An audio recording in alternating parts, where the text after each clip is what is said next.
नमस्कार, आप देख रहे हैं जनचेतना न्यूज और जनचेतना न्यूज में मैं संपादक सचिन मोपची आप सभी का स्वागत करता हूं। जैसे कि आप सभी को पता है कि हर गांव में एक विवाद मुक्त समिति होती है और विवाद मुक्त समिति के हर 5 वर्ष में चुनाव किए जाते हैं और जो भी गांव के जो विवाद होते हैं उनको सुलझाने का उनका कार्य होता है। वैसे ही आज गोंदिया तहसील के ग्राम मुरपार में हम मौजूद है और मुरपार में अभी हाल ही में 27 तारीख को यहाँ पर 27/9/2024 को चुनाव संपन्न हुए। चुनाव के इस मैदान में 4 उम्मीदवार थे। जैसे कि आपको पता है कि महाराष्ट्र में भी कुछ ही दिनों में विधानसभा के चुनाव संपन्न होने वाले हैं और विधानसभा के चुनाव को जिस प्रकार से राजनीतिक सरगर्मियां अभी तेजी से दिख रही है, अनेक नेता यहां दावेदारी कर रहे हैं, उसी प्रकार यहां पर 4 उम्मीदवारों ने दावेदारी की थी और 4 उम्मीदवारों से एक उम्मीदवार ने जीत दर्ज की है और जिस उम्मीदवार ने यहां पर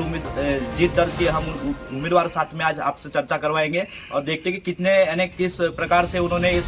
चुनाव में जीत दर्ज की और किस प्रकार से उनका कार्यकाल रहेगा उसके बारे में जानना चाहेंगे। तो जैसे कि हमने कहा था कि जो कि मुरपार के जो विवाद मुक्त समिति के हाल ही में जो अध्यक्ष के रूप में निर्वाचित हुए उनसे हम चर्चा करने की बात किए थे कि अभी किस प्रकार से चुनाव में उनका कार्यकाल होगा और किस प्रकार से चुनाव में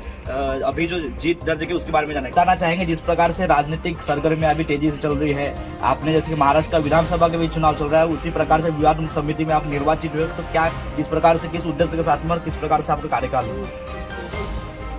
मैं इस विवाद मुक्ति समिति के संबंध में वैसे दिलचस्पी तो मैं कोई इलेक्शन में नहीं रखता, लेकिन इस बार मेरे मोहल्ले के गांव के स्वजनों ने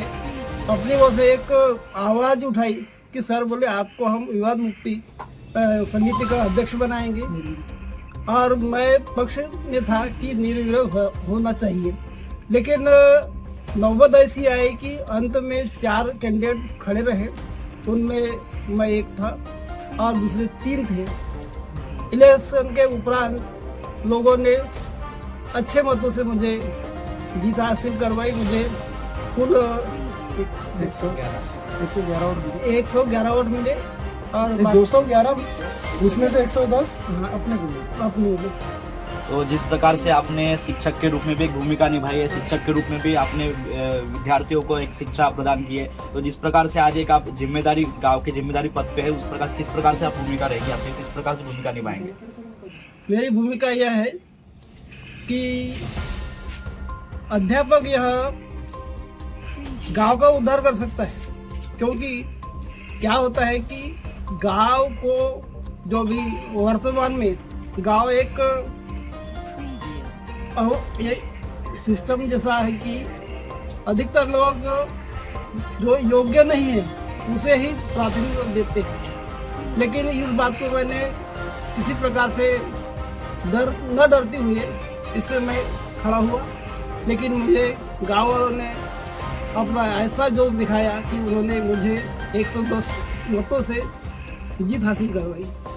तो जैसे कि आपने देखा अभी हाल ही में जो निर्वाचित यहाँ के विवाद मुक्त समिति के जो मुरपार के जो अध्यक्ष निर्वाचित हुए, उनसे हमने जाना कि उन्होंने एक पिछले कई वर्ष अपने शिक्षक के रूप में एक सेवा प्रदान की है और उन्होंने सेवानिवृत्त होने और रिटायर होने के बाद में उन्होंने अभी हाल ही में जो विवाद मुक्त समिति के मुरपार के अध्यक्ष के रूप में निर्वाचित हुए, उन्होंने बखूबी ये बताया कि जिस प्रकार से हमने अध्यापक की भूमिका एक